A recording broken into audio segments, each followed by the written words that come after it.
bem, estamos de volta e eu estou hoje com a nutricionista Thaís Fürst, que vai trazer vários esclarecimentos para a gente. Bem-vinda, tudo bem? Muito obrigada pelo convite, é uma honra estar aqui. Prazer é todo meu. A gente vai começar falando das comidas e bebidas light para emagrecer. Todo mundo pensa em emagrecimento e, lógico, manter-se bem, né? É o mais importante. Agora, como fazer essa associação do light para poder emagrecer? Eu preciso só consumir diet light? Na verdade, isso é, um grande mito, viu?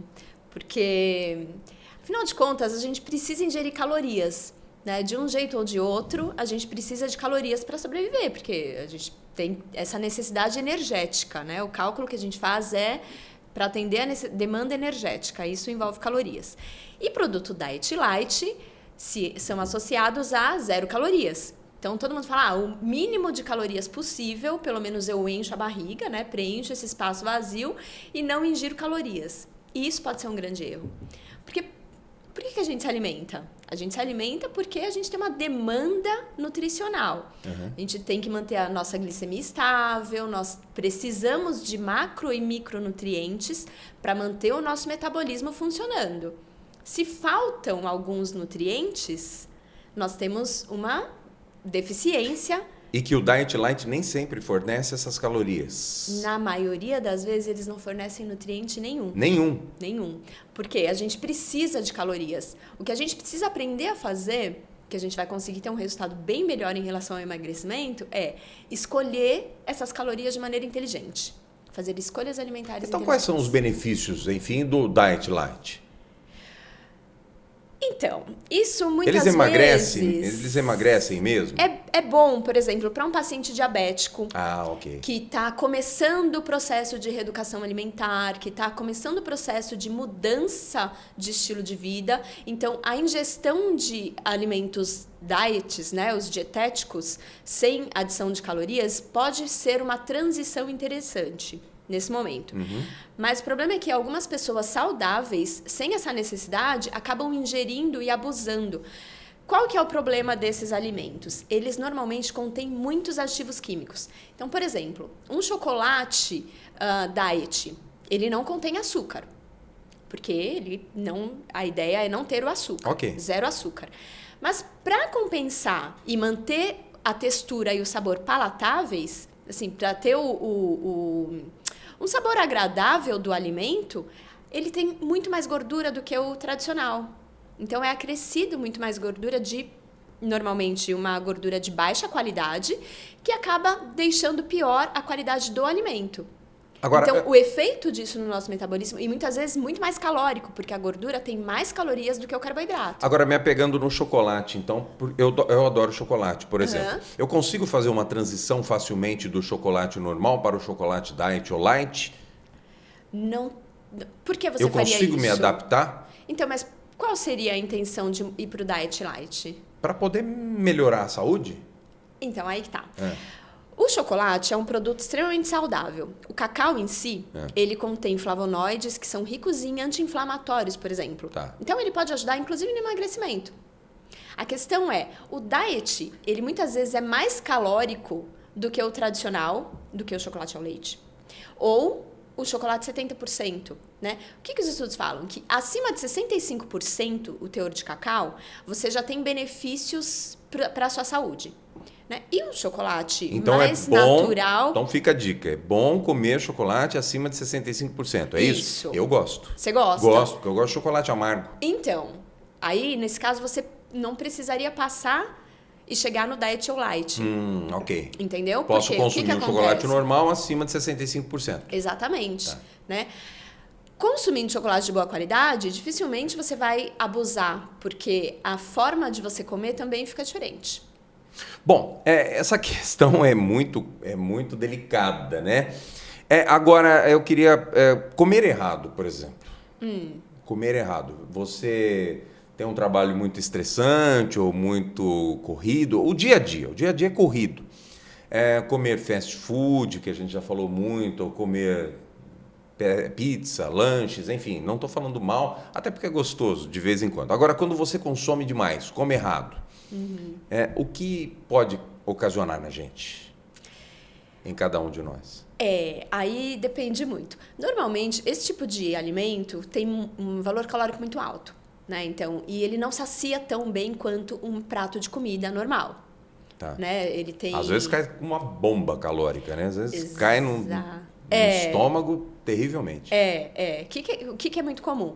Por exemplo, a gente fica muito tempo em jejum, aí depois vai fazer uma refeição extremamente calórica, que cai, como você falou, como uma bomba. Você tá falando pra mim, praticamente. É comum? Quase que diariamente. Nossa. Então, e isso pode ser um erro, porque a gente ficando muito tempo em jejum, lógico que quando nós tiver, assim, não, vou comer, decidi fazer uma refeição, nunca vai ser uma refeição menos calórica, só para atender ali uma fominha. Normalmente a gente vai naquilo que vai fornecer o máximo de calorias o mais rápido possível. Porque é uma demanda fisiológica. Tá. Né? A fome é para atender essa necessidade fisiológica. A fome é fisiológica. A fome é fisiológica. Como outras fisiologias que existem no nosso corpo. Isso. Por exemplo, ir no banheiro. Isso. É isso? É tão fisiológica quanto ir ao banheiro. Tá. O sono também. Né? A gente, assim, as pessoas falam que eu controlo a minha fome, eu engano a minha fome tomando um copo de água. Não, a gente não engana a fome. Você preenche o estômago com um volume que daqui a pouco será esvaziado e essa fome vai continuar. Então... E onde eu controlo isso? É aqui? É na cabeça que eu controlo essa A gente não controla. fome? Não controla? Não controla. Você não controla nada que é fisiológico. Por exemplo, se você tiver com muito sono e você precisar dirigir, sei lá, 5 horas direto, você não vai aguentar. Não consigo. Não consegue. Não e a fome consigo. é a mesma coisa. A gente tem uma falsa sensação de controle de fome. E aí como é que eu engano a fome? Tem como enganar a fome ou tem que preencher?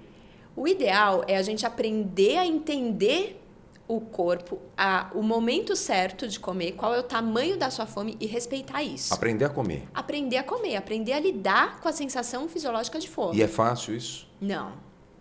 Mas é um aprendizado. É um processo. Eu volto lá naquela questão do evento, né? Do evento, ou do trabalho, da correria do dia a dia. Como é que faz isso, né? Eu não consigo me disciplinar. Eu sou um caso, eu não consigo me disciplinar, levar uma frutinha ou levar um iogurte, alguma coisa assim. É necessário se disciplinar, porque senão lá na frente pode causar um problema. Sim, é necessário. Na verdade, assim, não existe uma regra, tem que comer de 3 em 3 horas, que é o mais comum, que o pessoal fala bastante. Isso não é real, né? Não é uma regra. Cada um tem um horário e uma necessidade distinta, né? O importante é você entender quais são os sinais de fome, como a fome se apresenta para você. Qual é o momento ideal para você buscar uma refeição?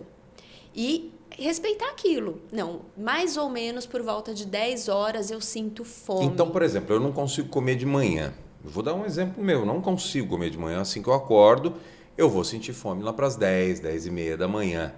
É administrável isso? Porque logo depois vem o almoço. E aí? Eu fiquei um período dormindo e depois fui comer só lá para as 10 horas. Isso requer um planejamento. Se você sabe que por volta de 10 você tem uma fome, você começa a sentir fome, e daqui 2 horas ou 1h30 você já vai almoçar, fazer uma refeição completa e maior, então você vai administrar a sua ingestão de acordo com a sua disponibilidade de tempo para a próxima refeição.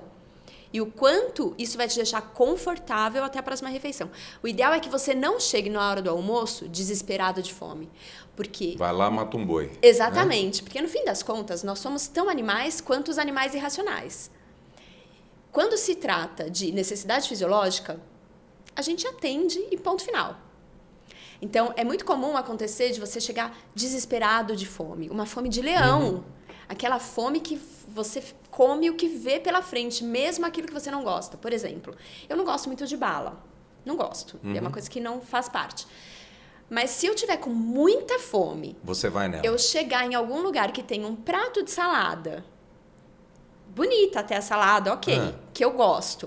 E, de repente, uma bala que não é a minha preferência, a primeira coisa que eu vou pegar vai ser a bala. É mesmo? Por quê? Você? Sim, eu. Por quê? Provavelmente, se eu tiver com essa fome de leão, eu já estou entrando em hipoglicemia. Os meus níveis de glicemia já estão abaixo do meu padrão fisiológico. Isso vai fazer o quê? A bala é a forma mais rápida de eu aumentar a minha glicose. E não é um controle meu. Não é uma coisa que eu vou falar assim, nossa, é o cérebro. É o cérebro que está produzindo essa informação. Exatamente, isso é fisiológico. Olha é fisiológico. Só. Por isso que eu volto. A gente não controla a fome. A gente entende e respeita. Porque se deixarmos a fome chegar nesse nível de fome de leão, a gente vai ficar refém da comida. E a gente não vai ter controle sobre as nossas escolhas.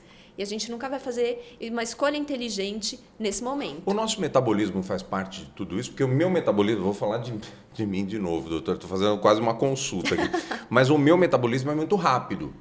O que eu como 2, 3 horas depois, eu já tenho uma fominha. É por conta da minha má educação alimentar? Aí pode ser N coisas. Tá. Pode ser porque você tem uma digestão muito rápida, né? Você pode metabolizar isso muito mais rápido. A combinação dos alimentos pode estar inadequada. Então, de repente, com mais carboidrato, menos fibras, menos proteínas. Né? Então, isso também influencia no seu tempo de saciação após a refeição. Se eu como macarrão, por exemplo, 1 hora depois eu tenho fome. Peixe. 1h30 eu tenho fome. Sim, o macarrão é clássico. É, né? É. Porque o macarrão, normalmente, quando a gente vai fazer um prato de Mas massa... Mas carboidrato, ele não deveria dar um peso maior? Então, vamos lá. Olha só, quando você desculpa. vai numa churrascaria, qual é o primeiro alimento? Você vai com a intenção de comer o quê? A carne. Carne. Isso. O que começa a ser servido? Salada. Salada? Isso. Mas o que começa a vir na mesa? Um de pão de queijo, um pãozinho, um patezinho, alguma coisa, uma manteiguinha. Isso, um pãozinho. Aí eles servem um pãozinho de queijo. Aí vem batata, vem arroz, uma porção de arroz. Repara que o primeiro alimento que eles começam a servir... Por que eles fazem isso com a gente? São os carboidratos. Porque o carboidrato, ele sacia rapidamente. Porque ele fornece a glicose, o carboidrato é digerido muito rapidamente. E aí você não come tanto a carne, é isso? Mata a sua fome. Quando começa a vir a carne, você já mais não está com tanta fome. Fica a dica. Segura para carne, é isso? Isso é uma estratégia, porque é assim que o corpo funciona. Se você faz um prato, você está morrendo de fome, aí tem massa. Você faz um prato que praticamente, mesmo que seja uma massa bolonhesa, praticamente 90% do prato, da refeição toda, é carboidrato. Então, você vai comer e vai ficar saciado no momento. Tá. Daqui a pouco, você já está com fome de novo, porque a digestão é muito rápida. Olha só. Né? Quando você tem um equilíbrio com bastantes vegetais que contêm fibras solúveis e insolúveis, então as folhas, né, que contêm as fibras insolúveis, os legumes que contêm as fibras solúveis, isso dá um equilíbrio. Tá. Tem uma lentificação no esvaziamento gástrico, então você fica com a comida ali no estômago por mais tempo, e isso faz com que você demore mais para sentir fome novamente. Então, o seu tempo de saciação da refeição é prolongado. Então, isso pode estar relacionado com essa sua sensação de fome muito rápida. Bom, é complicado isso daí, não é fácil. Não é fácil. Você sente fome, Thaís? Sinto. Tua barriga ronca? Olha, dificilmente eu chego nesse nível. Porque eu aprendi a identificar os meus sinais de fome antes da minha barriga chegar a roncar. Muito raramente acontece, só se tiver alguma coisa muito fora da minha rotina. Mas eu sinto fome, sim. Eu costumo respeitar a minha fome. É um processo. É um processo. De reeducação alimentar, isso, né? Aprendizado. Eu tenho que fazer isso. Bom, com relação aos adoçantes, muito tens falado com relação à substituição. Eu mesmo, e olha eu de novo, né? Com relação, tirei o açúcar, fui para o adoçante e hoje já consigo tomar o café sem o adoçante. Mas é muito melhor, né? É muito melhor, mas não foi um processo fácil. As caretas, né? Quando você vai tirando o açúcar, a careta vem chegando. Mas hoje eu tomo normalmente. Agora, é normal e é tranquilo o adoçante para o nosso dia a dia? Em relação à redução do açúcar, é sempre interessante. Por quê? O açúcar é uma caloria vazia, né? Não tem nutrientes, tem carboidrato, então você tem um índice glicêmico muito alto e não é uma resposta interessante para o metabolismo, não é saudável. Não tem benefício nenhum. Não, açúcar de adição não é interessante, né? Então, é legal a gente ir educando o nosso paladar, para diminuir a necessidade do açúcar de adição. E isso você pode fazer gradativamente, né? Você vai aumentando, ou melhor, reduzindo aos poucos a quantidade de açúcar que você coloca no seu café ou na sua bebida ou no alimento que você está consumindo, e as suas papilas gustativas vão se desenvolvendo e você vai sentindo cada vez menos necessidade do açúcar. Você vai se acostumando com o sabor do alimento sem adição do açúcar. E isso é ótimo. É a melhor maneira que você tem. O adoçante, que muitas vezes as pessoas tiram o açúcar e acrescentam o adoçante pensando em reduzir calorias, tem alguns estudos que falam que ele tem um impacto muito negativo no metabolismo. E pode dar até um efeito rebote de aumentar a vontade de consumir doce depois. Por quê? Quando a gente sente o sabor doce, o nosso organismo já libera insulina, né? Então, a gente tem receptores desse sabor e o nosso organismo se prepara para receber essa glicose. Então, a gente já libera ali, o pâncreas libera um pouco de insulina para poder absorver e não ficar com essa glicose muito alta circulante.